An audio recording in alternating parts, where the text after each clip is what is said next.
Сегодня моя проповедь, она тоже об одном еврее как раз, об одном еврее. И если бы меня еще, знаете, вот спросили, например, год назад, 1,5 года назад, назови каких-нибудь героев из Нового Завета, наверняка я бы вот это имя пропустил просто, потому что это довольно незаметная личность, И вот как мы его встречаем на страницах Писания. Иосиф, муж Марии, от которой родился Иисус. Иосиф, муж Марии, от которой родился Иисус. Так мы его встречаем в Новом Завете. На самом деле у нас очень мало информации о нем, кем он был. Есть предания в других традициях христианских. Есть предания о том, кем был Иосиф, как он жил, его биография условно есть. Но все это условно. На самом деле, вот у нас какая есть информация о нем, исходя из Священного Писания. Он был потомком царя Давида, это однозначно. В нем текла царская кровь, но при этом он был человеком скромной профессии, плотником был, простой, скромный, рабочий человек. Вероятно, был не богат. Он научил Иисуса плотницкому ремеслу. Есть предание, что Иисус был очень хороший плотник, очень хороший. Это отдельная история, и завтра, может быть, я ее упомяну, если вы придете на лидерскую встречу. Он был человеком, знающим голос Господа и послушным Ему. И, наконец, последний раз Писание упоминает Иосифа, когда Иисусу было 12 лет. Помните, когда они приходили в храм на праздник, и потом ушли, и только через 3 дня обнаружили, что его нет с ними. Он, оказывается, в храме там остался и с учителями рассуждал о законе Божьем. Вот так мы встречаем последний раз на страницах Писания имя этого человека. И, казалось бы, вот просто мелькнул такой эпизод, но не просто эпизод. Давайте прочитаем вообще текст из Евангелия от Матфея, текст, который нам рассказывает немного об Иосифе. Евангелие от Матфея, 1 глава, с 18 по 25 стих. Рождество Иисуса Христа было так. По обручении матери его Марии с Иосифом, прежде нежели сочетались они, оказалось, что она имеет в чреве от Духа Святого. Иосиф же, муж ее, будучи праведен и не желая огласить ее, хотел тайно отпустить ее. Но когда он помыслил это, се ангел Господень явился ему во сне и сказал: Иосиф, сын Давидов, не бойся принять Марию, жену твою, ибо родившийся в ней есть от Духа Святого. Родит же сына, и наречешь ему имя Иисус, ибо он спасет людей своих от грехов их. А все сие произошло, да сбудется реченное Господом через пророка, который говорит: «Се дева во чреве примет и родит сына, и нарекут ему имя Эммануил», что значит «с нами Бог». Встав ото сна, Иосиф поступил, как повелел ему ангел Господень. Не принял жену свою и не знал ее, как, наконец, она родила сына своего первенца, и он нарек ему имя Иисус. Давайте представим себе картину. Человек собирается вступить в брак. Они готовятся. Как обычно люди готовятся к свадьбе? Наверное, в их культуре там есть свои какие-то правила. Но как у нас готовятся? Вот в прошлом году я был здесь, у вас была свадьба. Зоя замуж выходила. И у них была подготовка. Знаете, сколько суеты там свадебной. Надо платье найти, надо там декорации, ведущего. И пошло. А расходов сколько? Ой-ой-ой. Но это все такое радостное, знаете, в предвкушение. Мы готовимся к радостному для жениха и невесты. Это самое важное событие в жизни. Да? Их статус с этого момента навсегда изменится. И вот они готовятся все в предвкушении. И вдруг такой удар под дых. Кто-нибудь из вас когда-нибудь получал под дых? Мужчины. Ой, это неприятно. Несколько раз мне доставалось. Серьезно, в такой момент хочется умереть, потому что ты дышать не можешь, ничего не можешь, тебе просто плохо и все. И вот представьте, что пережил Иосиф, когда вдруг он это все узнал. Это как удар под дых просто. Воздуха нет, не знаешь, что делать. Это ужасно. Но Господь, Он приходит без предупреждения. Он часто не предупреждает нас. И часто Он разрушает наши планы. Часто Он разрушает наши планы. Кто-то вообще сказал, если хочешь Бога рассмешить, расскажи Ему о своих планах. Он посмеется. Но это не значит, что не надо планировать обязательно. Нужно планировать, потому что написано, что много замыслов в сердце человека, но состоится только определенно Господом. И некоторые люди говорят, а зачем какие-то замыслы иметь, если только то, что Господом определено, то состоится. Но вот в чем секрет. Если там нет вообще никаких замыслов, то что тогда состоится? Должно быть много замыслов, и то, что Богом определено, состоится. Да? Вы знаете, в Голливуде есть номинация на роль второго плана. То есть, знаете, Оскар получает за роль второго плана. Я думаю, что если бы Иосиф участвовал в этой номинации, он бы собрал всех Оскаров за роль второго плана. Он бы собрал всех Оскаров за роль второго плана. Он был в этой роли всю свою оставшуюся жизнь. В этом было величие его личности. Роль второго плана. А сегодня такое время, вы знаете, соцсети, везде все накачивает тренд такой, что надо быть звездой. Некоторые, правда, они как звезданутые, но говорят, если бы... А ведь раньше, когда не было соцсетей, только дома знали, что ты идиот. Это просто что нужно мудро пользоваться этим всем делом. Но вот Иосиф, он всю свою оставшуюся жизнь был в тени. Он был в тени Марии, он был в тени Иисуса. Но его роль, она была просто ключевой во всех этих событиях. И мы с вами немножко это разберем. Я хочу сказать, может быть, твоя роль и твоя деятельность не такая яркая и публичная, как у других. Может быть, ты не делаешь чего-то такого, что на виду у всех. Но я хочу тебе сказать, Бог видит это. Он отмечает это. Он отмечает это.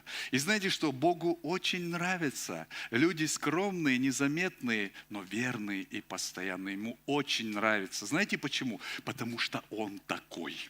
Мы его не видим. Где он? Что он? Но он верный и постоянный. Он заботится о нас, хранит, обеспечивает, свой покров дает. А мы думаем, повезло.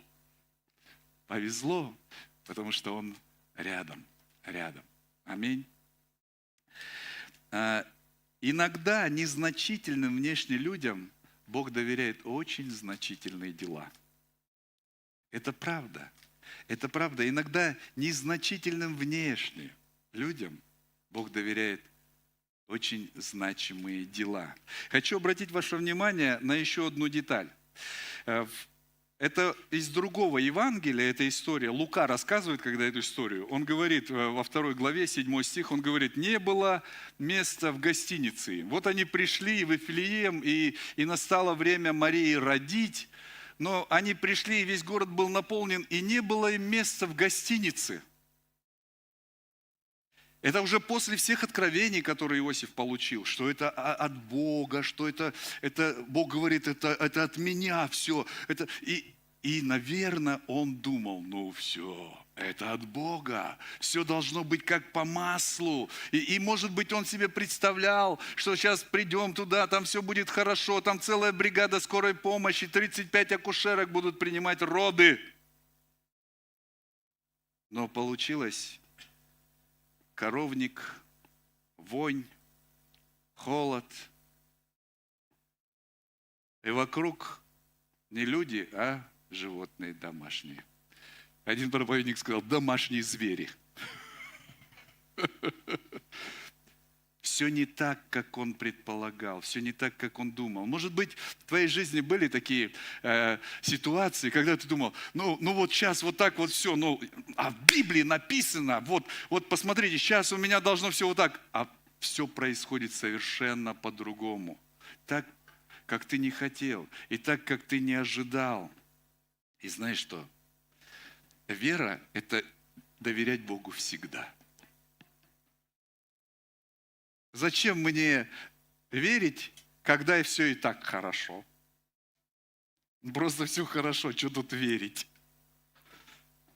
Верить – это значит доверять всегда, во всякое время. Когда тебе плохо, когда ты проходишь трудное время, когда у тебя здесь не стыкуется что-то. Вот, здесь нет салфеток. И, возможно, у Иосифа был вопрос, а где Бог вообще во всей этой истории? Вот ты мне сейчас тут ночью во снах говорил, а сейчас-то где ты? Почему мне даже места нет в скромном домике каком-нибудь? Приходится вот в коровнике с женой, которая вот рожает. Господи, где ты? Знаете, где был Бог? Он был все так же рядом. Он был все так же рядом. Он был ближе даже, чем Иосиф себе мог представить. И что дальше происходит?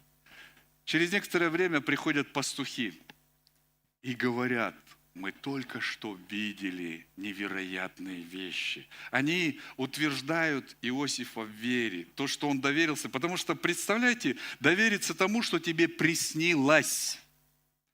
Мало ли что снится людям, особенно когда переешь на ночь. Мало ли что может присниться. Один говорит, я знаю, когда придет Господь. Говорит, когда? Зимой. Почему? Потому что я видел его на лыжах, спускающимся с горы. Что там человеку приснилось, откуда это у него, непонятно. Но Иосиф поверил, и Бог его веру утверждает через этих пастухов. Он посылает, и пастухи говорят, да, мы видели, ангелы явились, и все это так и есть. Все это так и есть. И знаете что? А потом приходят эти мудрецы с Востока. В нашей традиции представлять их троих, потому что там было золото, ладан и смирно, они принесли подарки. Но не факт, что трое. Как вы думаете, сколько они принесли там?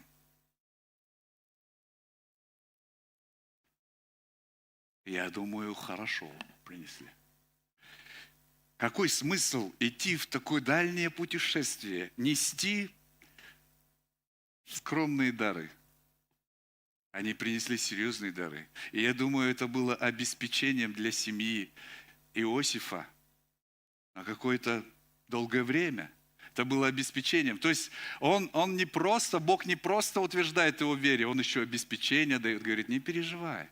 Это тебе кажется, что что-то не так. Все так, ты просто продолжай доверять. Знаешь, почему тебе нужно продолжать доверять? Потому что ты это можешь делать, потому что я тебя такого и нашел. Я тебя специально искал. Бог его специально искал, представляете? Было много разных мужчин, но Бог искал вот такого, который не будет претендовать, дайте мне медаль, который будет скромен, который будет послушен, который будет доверять, несмотря ни на что. И я тебе скажу, Бог и сегодня продолжает искать таких людей. Наверняка Он прямо сейчас ходит между рядами и заглядывает прямо в сердце.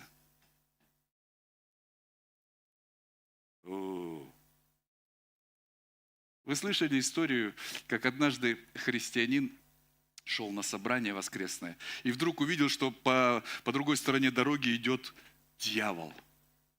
И дьявол смотрит на него и улыбается. И потом спрашивает, говорит, куда идешь? Христианин говорит, как куда? В церковь, куда же еще могу идти в воскресенье? А ты куда идешь? Дьявол говорит, я тоже в церковь. А тебе-то что там делать?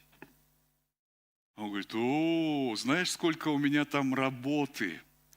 Я прихожу туда, и когда вы там начинаете песни ваши петь, своего Иисуса прославлять, я хожу по рядам и шепчу в ухо.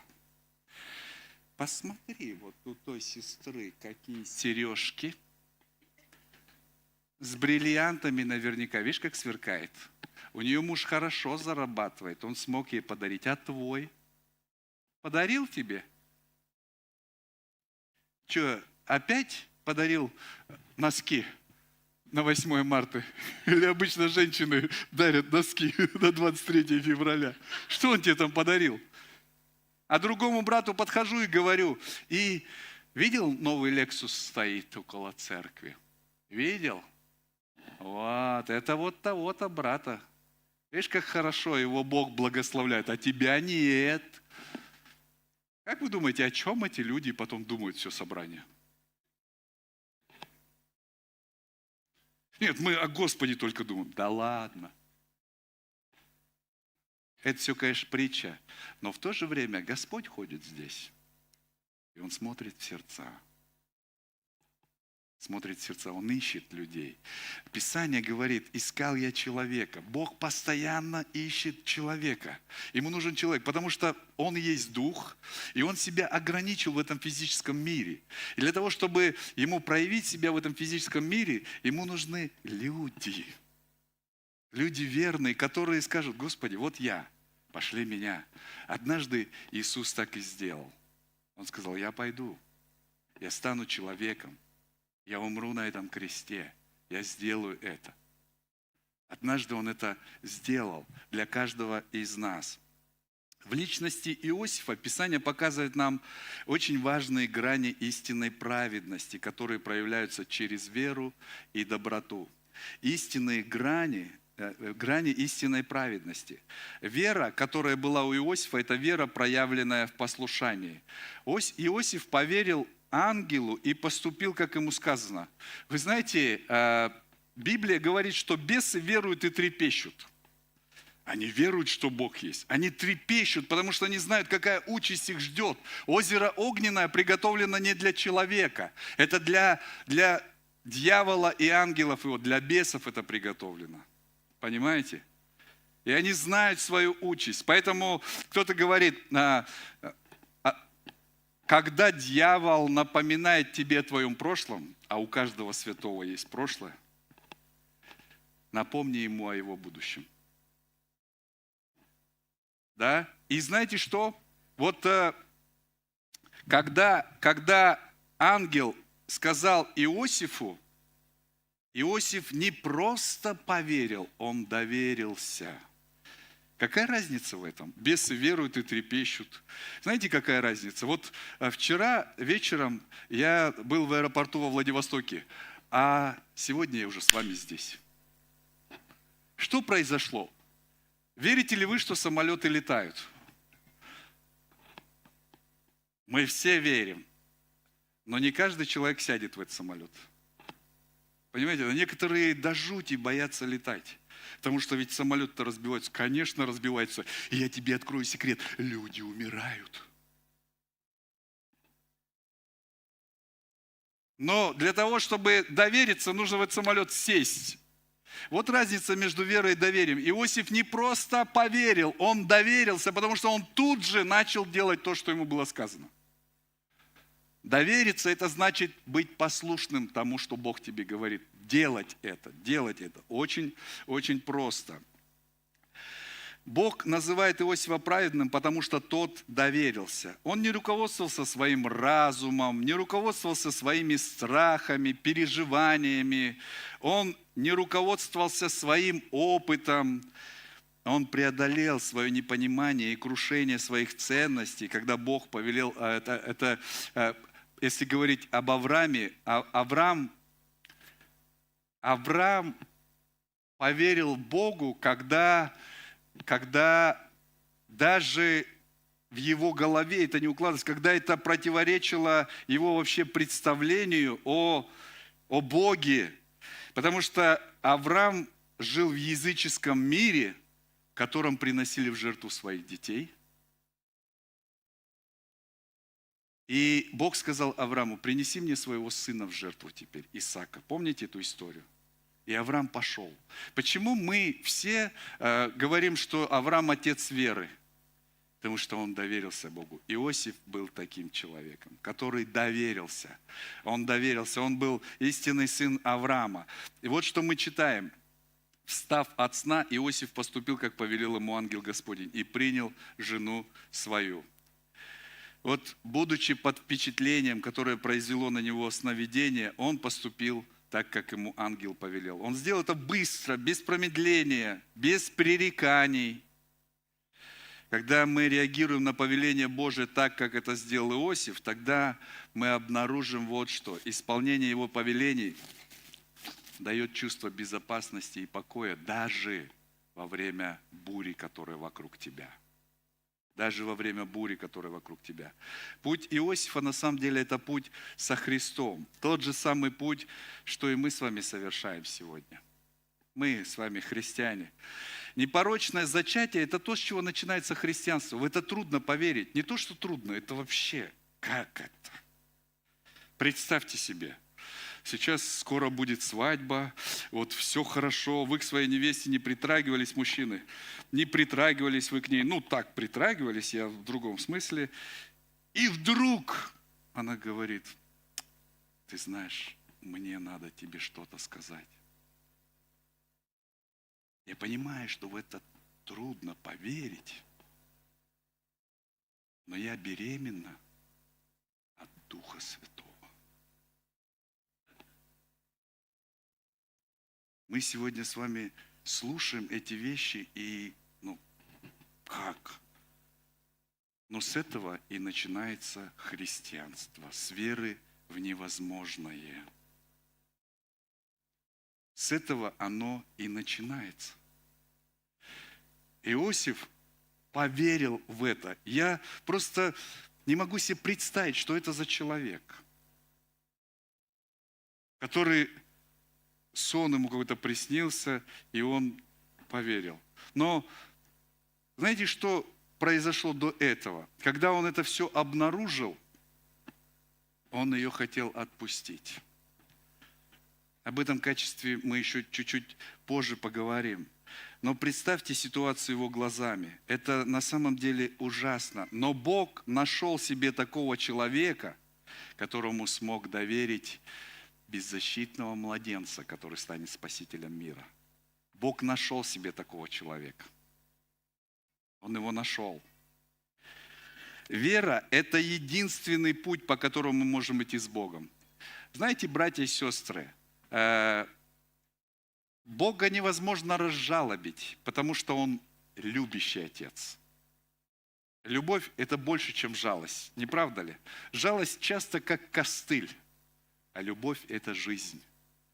Жалость как костыль для хромого, а любовь – это исцеление хромоты. И вера – это единственный путь, по которому мы можем идти с Богом. Путь со Христом, он начинается с веры, верой продолжается и верой же заканчивается. И без веры вообще нет никакой праведности. Даже если люди заповеди соблюдают, если они не доверяют Богу, там нет праведности. Там нет праведности, потому что Писание говорит, без веры угодить Богу невозможно. Невозможно. Что бы человек ни делал, каким бы хорошим он ни старался быть, без веры, написано, Богу угодить невозможно. Ибо надобно, чтобы приходящий к Нему веровал, что Он есть, и ищущим Его воздает. Вот это качество Иосифа, вера, которая проявилась в доверии. Второе качество – это доброта. Некоторые задремали. Братья и сестры, если вас склонит в сон, спите. Церковь – самое безопасное место. Можно даже поспать немного.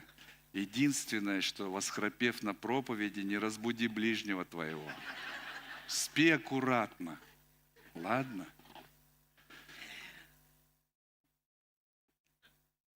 Второе качество – это доброта.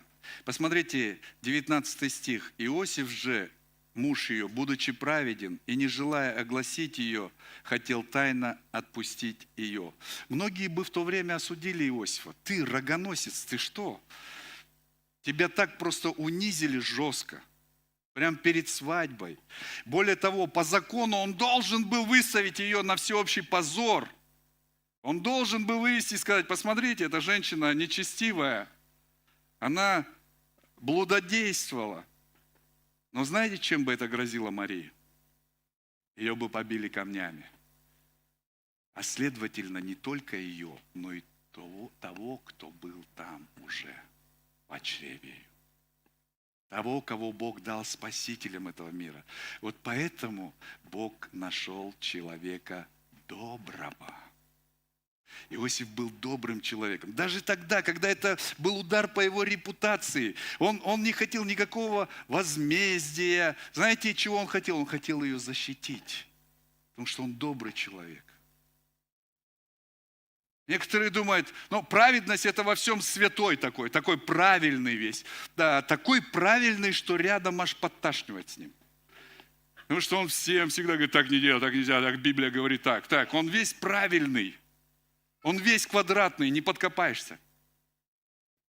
Кто-то сказал, в церкви есть люди святые, и их много, но добрых мало. Понимаете? Были в Писании, я не буду сейчас их упоминать, но были очень-очень правильные во всех отношениях по закону люди. Но Бог искал доброго человека. Знаете почему? Потому что он сам добрый. Это его природа Божья. Однажды к Иисусу пришел молодой человек и говорит, учитель благий, то есть учитель добрый. Иисус говорит, а что ты называешь меня добрым? Никто не добр, как только один Бог. Бог, Он всегда добрый. Тогда, когда ты плохо поступаешь, тогда, когда ты хорошо поступаешь, Он всегда добрый по отношению к тебе. И Он всегда хорошо о тебе думает. Ты можешь плохо о себе думать, другие могут плохо о тебе думать, но Бог всегда о тебе хорошо думает. Потому что ты Его творение, ты Его сын и Его дочь. И Он всегда о тебе хорошо думает, Он к тебе всегда хорошо относится. Он всегда хорошо относится. И на самом деле Иосиф, он как бы предвосхитил вот эту этику любви и милосердия.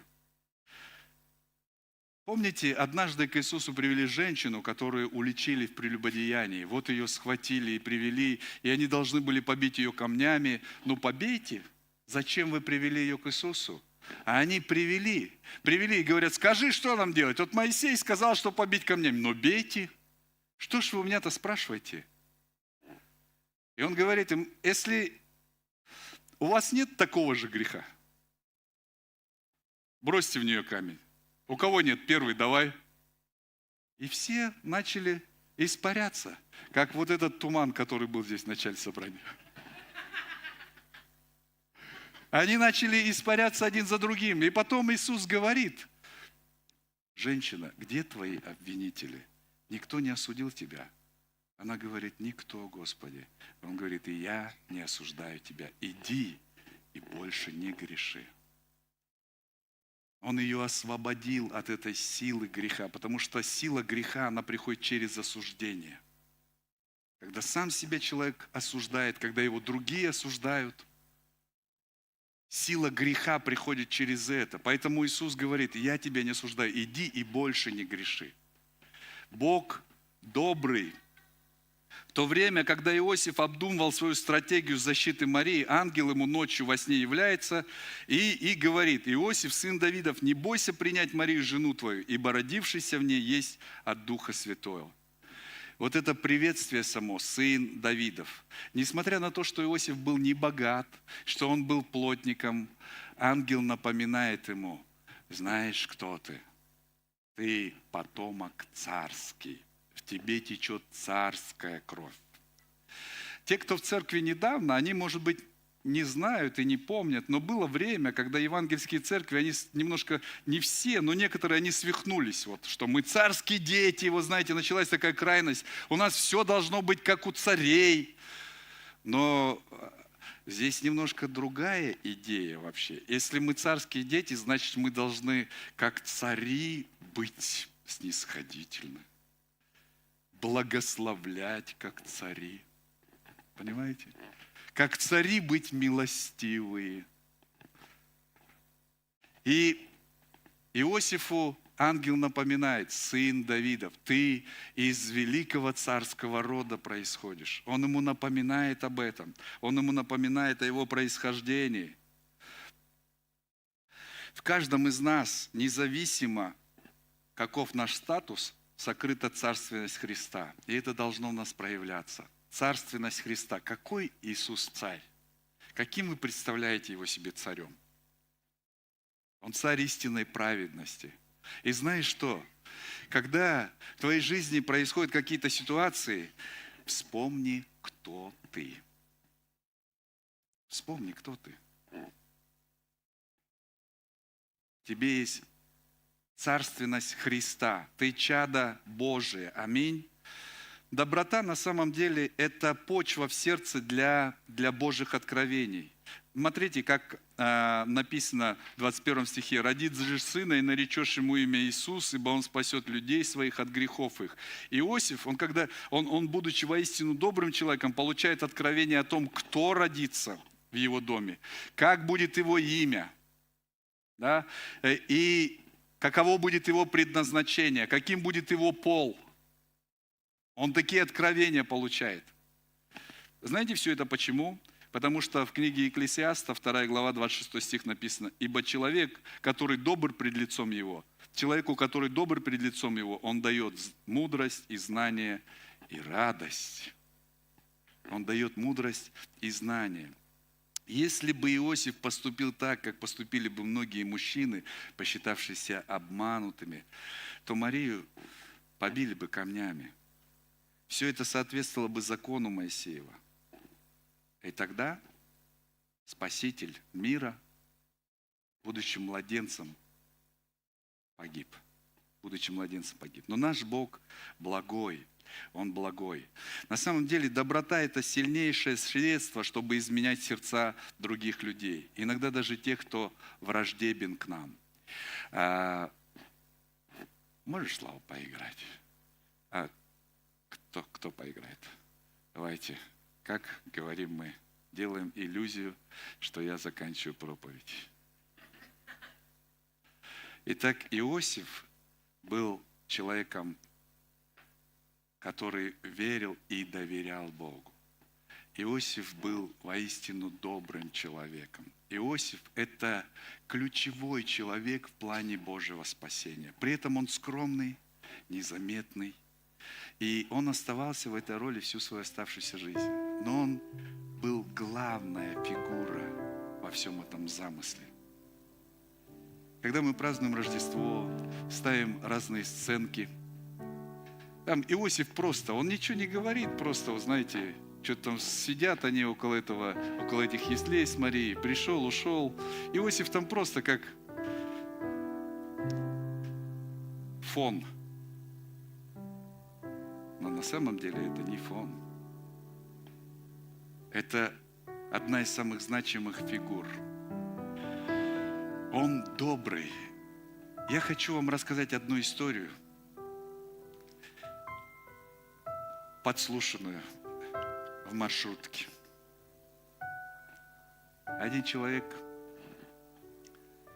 ехал в маршрутке на работу или с работы, и напротив него сидела молодая женщина, а рядом с ней сидел мальчик лет 5. Скорее всего, это был ее сын. Этот мальчик, он как ягоза. Дети, у них же энергии много. Они включаются быстро и выключаются быстро тоже. И вот он весь вот такой вот, он дергал все время свою маму за руку. Но женщина была чем-то очень обременена. Она, отвернувшись, смотрела в окно. А он продолжал ее дергать: «Мама, мама!» И вдруг она повернулась к нему. И ее лицо было искажено гневом. И она вдруг начала, как змея, шипеть и говорить ему: «Что ты хочешь от меня? Что тебе нужно? Ты меня достал! Кто ты такой? Ты никто, понимаешь? Ты никто! Замолчи, сиди тут!»